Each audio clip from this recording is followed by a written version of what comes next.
G Telugu news కోసం సమయం కేటాయించినందుకు. సో స్పందన, ఒకటైతే క్లియర్, వైఎస్ఆర్సీపీ వెర్షన్ తీసుకున్నాం, ఎందుకంటే టీడీపీ వెర్షన్ మనం చాలా విన్నాం కాబట్టి. 3,200 కోట్ల కుంభకోణం ఇది అని సిఐడి వర్గాలు, తెలుగుదేశం పార్టీ వర్గాలు లాస్ట్ 4-5 months గా చాలా తెలుగుదేశం పార్టీ వర్గాలు చెప్తున్నాయి దీనిలో జగన్ జైలుకి వెళ్ళడం ఖాయం. ఎందుకంటే మాజీ సీఎం జగన్ సన్నిహితులు అరెస్ట్ కావడంతో నెక్స్ట్ జగనే టార్గెట్ అనే టాక్ కూడా వినిపిస్తుంది. ఆబ్వియస్లీ, ఎందుకంటే ఇప్పుడు జగన్ ఓఎస్డీగా పనిచేసిన కృష్ణమోహన్ రెడ్డిని అరెస్ట్ చేశారు. సీఎంఓలో పనిచేసిన అధికారి ధనుంజయ రెడ్డి గురించి వైసీపీ ఎమ్మెల్యేలే చాలా మంది నెగటివ్ ఫీడ్బ్యాక్ చెప్తారు. అంటే ధనుంజయ రెడ్డి మమ్మల్ని కలవనిచ్చేవాళ్ళు కాదు, జగన్ను ఫ్రీగా మాట్లాడనిచ్చేవాళ్ళు కాదు, చాలా ఆయన ఒక రాజ్యాంగేతర శక్తిగా వ్యవహరించారు, ఇట్లా చాలా చాలా ఆరోపణలు ఆయన మీద చేశారు. ఇవాళ కూడా వైసీపీ నుంచి బయటకు వచ్చిన వాళ్ళు మాట్లాడుతున్నారు. సో జగన్ కి అత్యంత సన్నిహితంగా వ్యవహరించిన అధికారి ధనుంజయ రెడ్డి, తర్వాత ఓఎస్డీ కృష్ణమోహన్ రెడ్డి, వాళ్ళిద్దరిని అరెస్ట్ చేశారు. బాలాజీ గోవిందప్ప, భారతీ సిమెంట్స్ డైరెక్టర్, ఆయన కూడా అరెస్ట్ చేశారు. సో మనీ ట్రయల్ ఉందని సిఐడి చెప్తుంది. చంద్రబాబు డైరెక్షన్ లోనే సిట్ పనిచేస్తుంది, దర్యాప్తుపై నమ్మకం లేదని వైసీపీ చెప్తుంది. ఆబ్వియస్లీ ఎవరు అధికారంలో ఉంటే వాళ్ళ డైరెక్షన్ లో సిట్ పనిచేస్తుంది. స్కిల్ డెవలప్మెంట్ స్కామ్ లో జగన్ డైరెక్షన్ లో, వైసీపీ డైరెక్షన్ లో వాళ్ళు అరెస్ట్ చేయమంటే వెళ్లి చంద్రబాబుని అరెస్ట్ చేశారు. ఇవాళ చంద్రబాబు డైరెక్షన్ లో, లోకేష్ డైరెక్షన్ లో ఖచ్చితంగా నడుస్తుంది.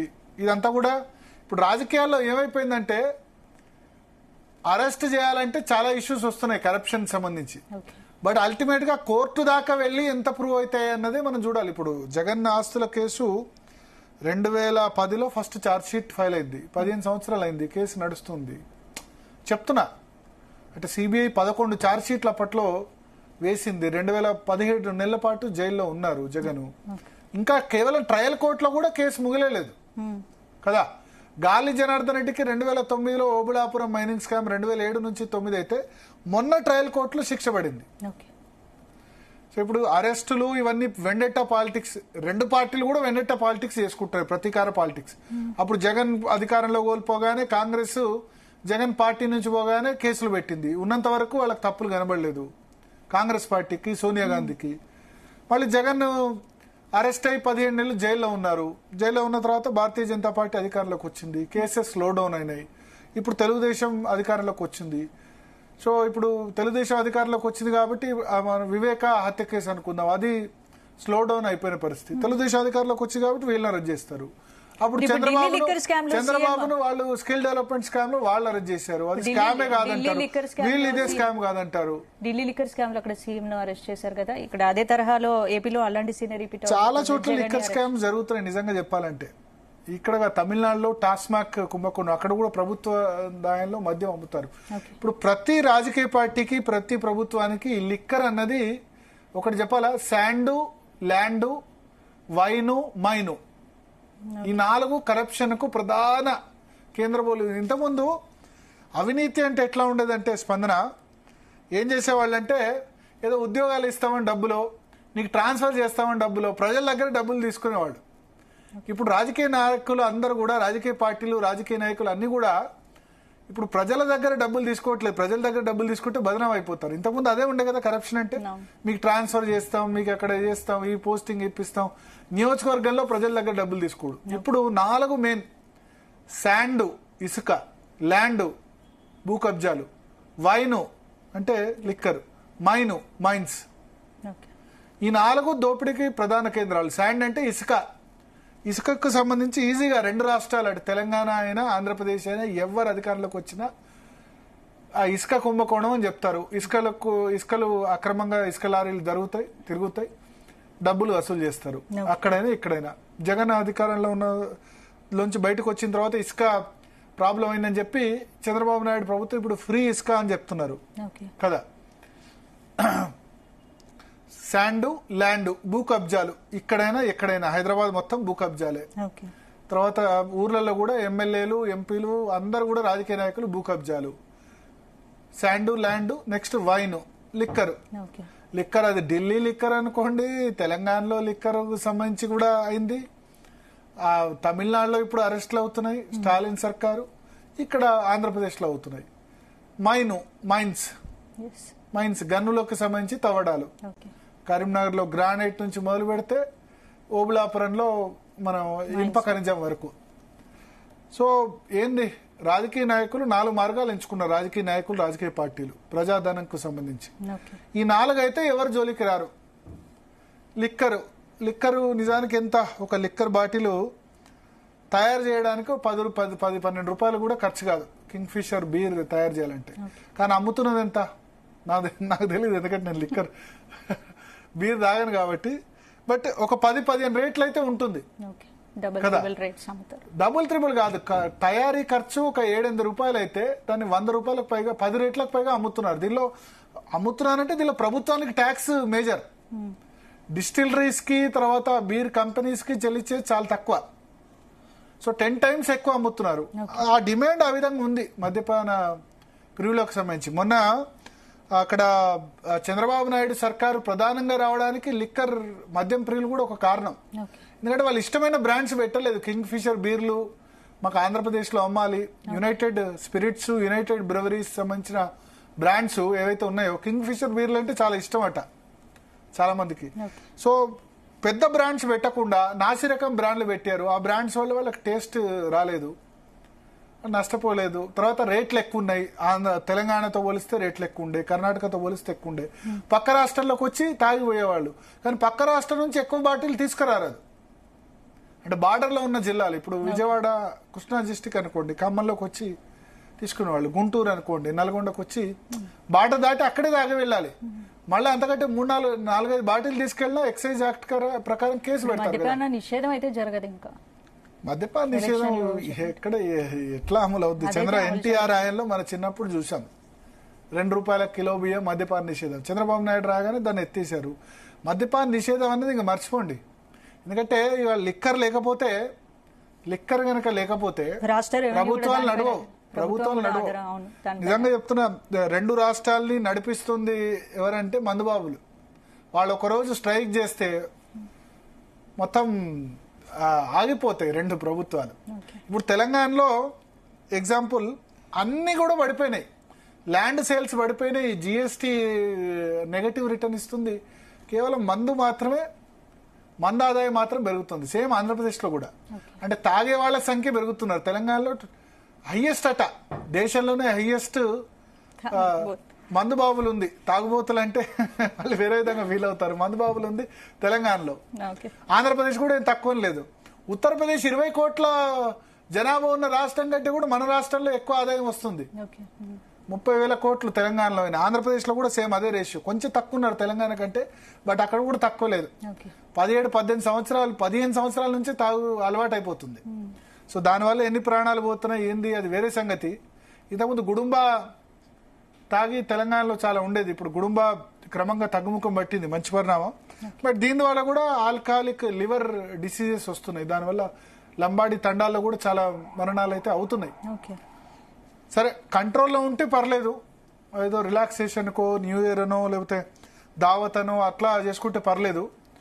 బట్ ఈ లిక్కర్ వల్ల అయితే ప్రభుత్వం పడిపోయింది. అక్కడ జగన్మోహన్ రెడ్డి ప్రభుత్వం పడిపోవడానికి లిక్కర్ కూడా ప్రధాన కారణం. అంటే మద్యం ప్రియులు ఏ విధంగా ప్రభుత్వాన్ని శాసిస్తున్నారు అనడానికి. ఎందుకంటే తెలుగుదేశం ఒక హామీ ఇచ్చింది, ఏంటంటే మేము రేట్లు తగ్గిస్తాం, ఎంఆర్పి రేట్లకే ఇస్తాం, ప్లస్ అన్ని బ్రాండ్ల మద్యం అందుబాటులో ఉంచుతాం.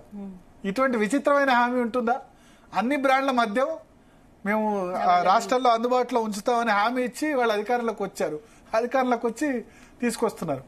సో ఏదేమైనా ఈ ల్యాండ్, శాండ్, వైన్, మైను ఈ 4 కూడా ఇప్పుడు రాజకీయాల్లో ముఖ్యంగా ఆంధ్రప్రదేశ్, తెలంగాణ పొలిటీషియన్స్ కు మెయిన్ రిసోర్సెస్. డబ్బులు రాజకీయ పార్టీలకు ఎక్కడి నుంచి వస్తున్నాయంటే ఇక్కడి నుంచి వస్తున్నాయి. మరి ఈ డబ్బులు రాజకీయ పార్టీ నేతలు ఏం చేస్తున్నారు? వాళ్ళ ఆస్తులు కూడా పెట్టుకుంటున్నారు. రెండవది మళ్ళీ ఎన్నికల్లో గెలవడానికి ఖర్చు పెడుతున్నారు. ఇప్పుడు సంక్షేమ పథకాలు ప్రభుత్వం నుంచి వచ్చిందా, వాళ్ళ జేబులో నుంచి వచ్చిందని అమలు చేయరు కదా. ఈ లిక్కర్ సేల్స్ ద్వారా సంక్షేమ పథకాలు అమలు చేస్తున్నారు. అది కూడా అదే. అందుకని నేను చెప్తున్నా, ఒక 1 month అప్పుడు కరోనా సమయంలో లిక్కర్ లేకపోతే ఎట్లా అయిందో మనం చూసాం. 2-3 months లిక్కర్ అమ్మకపోతే తెల్లారి ఎంత లైన్ ఉంది, ఎక్కడి వరకు ఉంది షాప్ లో అనేది మనం చూసాం. నిజానికి లిక్కర్ వల్లనే సంక్షేమ పథకాలు అమలు అవుతున్నాయి. అంటే ఒకళ్ళ ఆరోగ్యం ఖరాబ్ చేస్తూ ఇంకోళ్ళకి మనం వెల్ఫేర్ స్కీమ్స్ ఇస్తున్నాం 2 రాష్ట్రాలు కూడా. ఒకటి. రెండోది ఏంటంటే రాజకీయ నాయకులు ఈ ల్యాండ్ శాండ్ మైను వైన్ ద్వారా వాళ్ళ ఆస్తులు పెంచుకుంటున్నారు. ఆస్తులు పెంచుకొని ఈ ఎన్నికల్లో ఖర్చు పెడుతున్నారు. చాలా మంది అనుకుంటారు ఎన్నికల్లో మాకు ఓటుకు 1000 రూపాయలు, 2000, 3000, హుజురాబాద్ లాంటి ఎలక్షన్లో ఓటుకు 6000 కూడా ఇచ్చారు. 6000 అంటే ఏదో ఒకళ్ళిద్దరు కాదు కదా, 2 లక్షల మందికి 6000 ఇవ్వాలంటే ఎన్ని? మునుగోడు, హుజురాబాద్ అయితే 500-600 కోట్ల దాకా పోయింది. ఎక్కడి నుంచి ఇస్తున్నారు? ఇవన్నీ కూడా లిక్కర్ నుంచి, ల్యాండ్ శాండ్ మైను వైన్ నుంచి వచ్చిన మనీ. సో ప్రజలు కూడా ఆలోచించట్లేదు ఈ మనీ ఎక్కడా అని.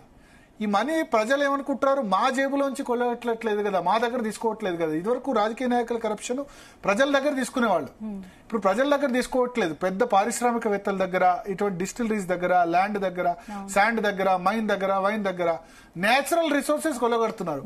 సో ప్రజలు ఏమనుకుంటున్నారు, ఈ భూములు కుంభకోణం, ల్యాండ్ కబ్జా చేస్తే, ప్రభుత్వ భూమి కబ్జా చేస్తే మాకే నష్టం అనుకుంటున్నారు. రాను రాను ల్యాండ్ చాలా వాల్యూ అవుతుంది. ఇప్పుడు మన చిన్నప్పుడు ప్రభుత్వ భూములు దొరికాయి, ఇప్పుడు ప్రభుత్వ భూములు ఎక్కడ దొరకట్లే. దొరకకపోక ల్యాండ్ అక్విజిషన్ చేయడానికి మళ్ళీ ఇబ్బంది అవుతుంది. ఒక హాస్టల్ కట్టాలన్నా, ఒక స్కూల్ కట్టాలన్నా ఇప్పుడు ల్యాండ్ అవైలబిలిటీ, ప్రభుత్వ భూములు దొరకట్లే.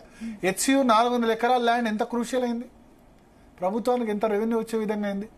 సో భూ కబ్జాలు, ప్రభుత్వ భూములు కబ్జాలు చేస్తే రానున్న రోజుల్లో మన భూమి ఇంతే ఉంటుంది, ఇంకా పెరగదు కదా. చంద్రమండలం కోలేం కదా, ఇక్కడనే కదా. సో ప్రభుత్వ భూములు దొరకకపోతే చిన్న బడి కట్టాలన్నా, హాస్పిటల్ కట్టాలన్నా కావాల్సింది గవర్నమెంట్ ల్యాండ్. ఆ ల్యాండ్లు కనుక పొలిటీషియన్స్ కబ్జా చెప్తే మీ ఏరియాలోనే ఉండదు, అది ప్రజలు గ్రహించాలి. శాండ్, ఇసుక, మన చిన్నప్పుడు ఇసుకలో ఆటలు ఆడుకునేది. ఇప్పుడు మీది గోదావరి తీరం, మాది గోదావరి తీరం. సో ఇసుక ఇప్పుడు కనబడుతుందా? ఇసుక రాగానే ఇసుకాసురులు ఎత్తుకొని పోతున్నారు కదా. వైన్ రేట్లు అంటే లిక్కర్ రేట్లు ఎంత పెరిగాయి, బంగారం కంటే ప్రియం అయిపోతున్నాయి లిక్కర్ రేట్లు. ఒక 10 రూపాయలకు తయారయ్యే లిక్కర్ను 100-150 రూపాయలకు కొనాల్సి వస్తుంది. 10 రేట్లు ఎక్కువ. ప్రభుత్వానికి ట్యాక్స్ వస్తుంది కానీ దానికి తయారీ ఖర్చు వేరు, మధ్యలో అవుతుంది ఎవరు. ప్లస్ మైన్స్, గుట్టలు గ్రానైట్ గుట్టలు. కరీంనగర్లో చూస్తే గ్రానైట్ మొత్తం కరీంనగర్, సిరిసిల్ల ఏరియాలో మొత్తం గుట్టలు ధ్వంసం అయిపోతున్నాయి. ఓబుళాపురం కూడా అంతే. అక్కడ బళ్ళారి ఆ ప్రాంతంలో మొన్న గాలి జనార్దన్ రెడ్డి అరెస్ట్ అయిన కేసులో ఇనుప ఖనిజం మొత్తం తవ్వేశారు, గుట్టలు. మైనింగ్ విచ్చలవిడిగా చేస్తే ప్రభుత్వానికి ఏమో ఆదాయం ఉండదు. మైనింగ్ చేయకుండా రావు కదా, మైనింగ్ చేయాలి. ఇసుక కూడా ఎక్కడో తయారు చేయలేరు కదా. ఇసుక వచ్చి అది మన రాష్ట్రంలో యూజ్ కావాలి, పక్క రాష్ట్రాలకు వెళ్తే లాభం లేదు కదా. So land, sand, mine, wine, ఈ 4 ప్రధానంగా ఎఫెక్ట్ చూపిస్తున్నాయి. ఓకే భరత్, అంటే ఏంటి మొత్తానికి లిక్కర్ స్కామ్ లో IAS అధికారులు అయితే అరెస్ట్ అయ్యారు, మరి నెక్స్ట్ టార్గెట్ జగన్ అనుకోవచ్చు? డెఫినెట్ గా జగన్, ఇంకా వేరే టార్గెట్ ఏముంది? నో డౌట్ జగన్ నే నెక్స్ట్ టార్గెట్ చేస్తున్నారు. బహుశా మరి జగన్ మళ్ళీ కోర్టుకి ఏమైనా వెళ్తారా? మిథున్ రెడ్డి, ఎందుకంటే వైసీపీ ఎంపీ, అక్కడ పార్లమెంటరీ పార్టీ అధినేత, లోక్సభ పక్షనేత, ఆయన అక్కడ తెచ్చుకున్నారు, ఏది ప్రొటెక్షన్ తెచ్చుకున్నారు కోర్టు నుంచి. సో అట్లా జగన్ కూడా ఏమైనా తెచ్చుకుంటారు. అయితే టార్గెట్ అయితే జగనే. నాకు తెలిసి ఇంకా 2 నెలలు 3 నెలల లోపు జగన్ అరెస్ట్ చేసే దిశగా వెళ్తారు. సిఐడి ఎంక్వైరీ అటు దిశగానే వెళ్తుంది. టీడీపీ ప్లాన్ కూడా ఏంటంటే, ఇప్పుడు చంద్రబాబు నాయుడిని 1.5 year బిఫోర్ అరెస్ట్ చేశారు, దానివల్ల సింపతి వచ్చింది. ఇప్పుడు ఏ కేసులో అయినా ఎంతకాలం, అప్పుడు 11 ఛార్జ్ షీట్లు వేస్తే 17 నెలలు జగన్ ఉన్నారు. ఇప్పుడు ఈ లిక్కర్ కేసులో అరెస్ట్ చేసినా 5 నెలలు 6 నెలలు మాక్సిమం ఉంటారు కదా. మళ్ళీ దాని తర్వాత వస్తారు, ఆ కేసు అయితే కంటిన్యూ అవుతుంది. సో టీడీపీ స్ట్రాటజీ కూడా మరీ లేట్ గా 4 సంవత్సరాల తర్వాత 3 సంవత్సరాల తర్వాత అరెస్ట్ చేస్తే సింపతి రావచ్చు జగన్. అదే 2-3 సంవత్సరాల తర్వాత అనుకోండి, మర్చిపోతారు జనం కదా. ఇంతకుముందు ఏం జరిగింది, సోనియా గాంధీ అరెస్ట్ చేసిన వెంటనే బై ఎలక్షన్ జరిగితే గెలిచాడు జగన్. కానీ 15 నెలలు జైలు జీవితం గడిపి ఆ తర్వాత 7-8 నెలల తర్వాత ఒకసారి ఒకటే పనిచేస్తుంది. ఆ సింపతి బై ఎలక్షన్ కు పనిచేసింది. మళ్ళీ జగన్ జైలు నుంచి బయటకు వచ్చిన తర్వాత అక్కడ తెలంగాణ విడిపోయింది, చంద్రబాబు అధికారంలోకి వచ్చారు. సో ఇప్పుడు కూడా అదే అనుకుంటారు మేబీ. సో ఖచ్చితంగా జగన్ ని టార్గెట్ చేస్తారు, జగన్ అరెస్ట్ దిశగా తీసుకెళ్తారు. కోర్టుల నుంచి ముందే ప్రొటెక్షన్ తెచ్చుకుంటే తప్ప జగన్ అరెస్ట్ అయితే ఖచ్చితంగా మనకి ఈ విషయంలో ఖాయంగా కనిపిస్తుంది. Right, thank you Bharat. ఇక ఇది వాళ్ళ DNA. మరిన్ని అప్డేట్స్ రేపు DNA లో మళ్ళీ కలుద్దాం. Keep watching Telugu news.